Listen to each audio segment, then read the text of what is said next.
Hi, welcome to Ukulele. I thought today we'd talk about that dreaded E major chord and how to get around alternatives to play that on a ukulele. Now, a lot of ukulele players tend to dread the B flat chord. I actually think the E major chord is even more challenging because you're using four fingers and you've got to squeeze three of them in on the same fret, and then you've also got to maintain a fourth string down as well. And also because it's a bit further down the fretboard, there's a little bit more to kind of jump to when you're quickly changing chords in a song. And certainly I find, when I look at a chord sheet and E major's in there, I have a bit of a think about how I'm going to approach that and, what particular shape I'm going to use to make it work with that particular song.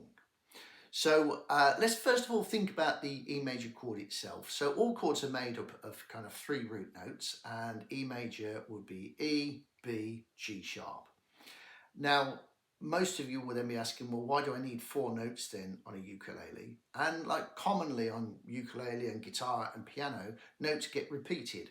So in the particular shape for E major on a ukulele, this note that we're playing up here, which is on our first string, second fret, is a high B, but we've already got a B on the fourth string, fourth fret there.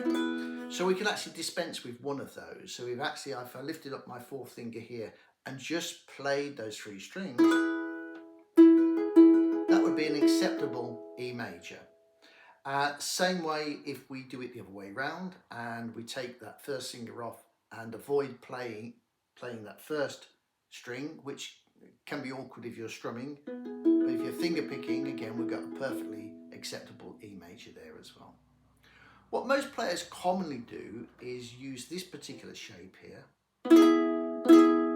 which is where you're taking your first finger and you're barring all the strings on the fourth fret, so holding them all down, and then you take your little finger and hold that down on the first string on the seventh fret, again to give an E major chord. And a lot of players tend to favour that one. It's okay, but if you've got kind of small hands or whatever, it can be still quite challenging to do because you've got to hold down all those particular strings. And of course it does give a very high pitch to the chord as well, because you've got that really high note here on the first string. So another alternative then that you could look at is still using the bar, but dispense with using the little finger there and just, hold down the bar and try and get plenty of pressure by bringing your kind of hand at the back of the neck. And what you're going to focus doing is just ensuring that you get notes out of these three strings here, the second, third and fourth string. And if you can, try and dampen off that first string there, which is what I'm doing here. So I'm coming in, my finger's coming in a bit of a slant, so it doesn't hold down any pressure on that one, only on these three. And again, that gives me a perfectly good E major also. So I will use that on occasion. There's another E major that I tend to favour, and I discovered that when I was messing around with alternative shapes for D major.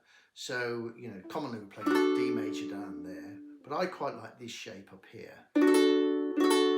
And that's using, if you think of the B major 7 shape with the open string down there and move it up, so now your third finger's on your 7th fret, still leaving that string open here, kind of a nice, really ringy tone D major there. If you move that up 2 frets up here, so now I've got my third finger on my 9th fret, the first 3 notes create an E major. Once again, I don't want to play that first string because it's an open A and it will change the shape of the chord. So what I tend to do is lean back my first finger so it doesn't play. So now I can get my E major chord that way. So that's another alternative. The only other alternative that you can possibly do, and it won't work on all songs, is you could in some cases substitute it with the E7 chord, which is a much easier chord to play, and it's much further down the fretboard near the first frets and so on, so it makes it kind of easier. Doesn't work in all songs, but it may work in some of them.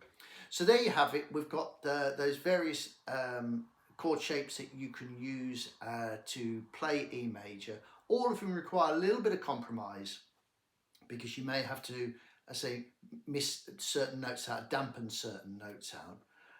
But will all work. So I hope you enjoyed that little tutorial. If you do, if you could kind of like my video down below, that would help an awful lot.